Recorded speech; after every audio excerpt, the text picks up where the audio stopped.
Suraxanı rayonunda xüsusi qayğıya ehtiyacı olan uşaqlar üçün yeni il şənliyi keçirilib. Dekabr 24-də Dövlət Məşğulluq Agentliyinin, Sosial Xidmətlər Agentliyinin, Suraxanı rayon İcra Hakimiyyətinin və Ballı Marketlər şəbəkəsinin birgə təşkilatçılığı ilə xüsusi qayğıya ehtiyacı olan uşaqlar üçün yeni il şənliyi keçirilib. Bayram şənliyində rayon İcra Hakimiyyətinin başçısı Adil Əliyev, Bakı Regional Məşğulluq Filialının müdürü Habil Alısoy, Sosial Xidmətlər Agentliyinin Bakı Regional Filialının müdürü Rafiq Zamanov, Ballı Marketlər şəbəkəsinin müdürü Elman Əsadov, rayon İcra Hakimiyyətinin başçısının və Bakı Regional Məşğulluq Filialının müavinləri və digər qonaqlar iştirak ediblər. Rayon İcra Hakimiyyətinin başçısı Adil Əliyev çıxış edərək qarşıdan gələn 31 dekabr Dünya Azərbaycanlılarının Həmrəyliyi günü və Yeni il bayramı münasibətilə bütün balaları təbrik edib. Onlara ən səmimi arzularını çatdırıb.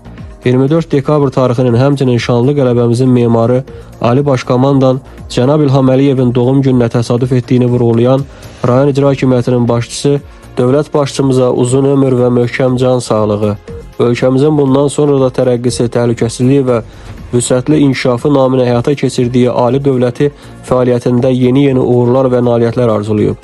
Tədbirdə Bakı Regional Məşğulluq Filialının müdürü Habil Aliyev, Sosial Xidmətlər Agentliyinin Bakı Regional Filialının müdürü Rafiq Zamanov, Ballı Marketlər şəbəkəsinin müdürü Elman Əsadov da çıxış edərək ölkəmizin firavan və xoşbəxt gələcəyi naminə uşaq və yeniyetmələrlə bağlı həyata keçirilən dövlət siyasətindən, xüsusi qayğıya ehtiyacı olan şəxslərə göstərilən dövlət qayğısından, bu sahədə görülən işlərdən danışıblar.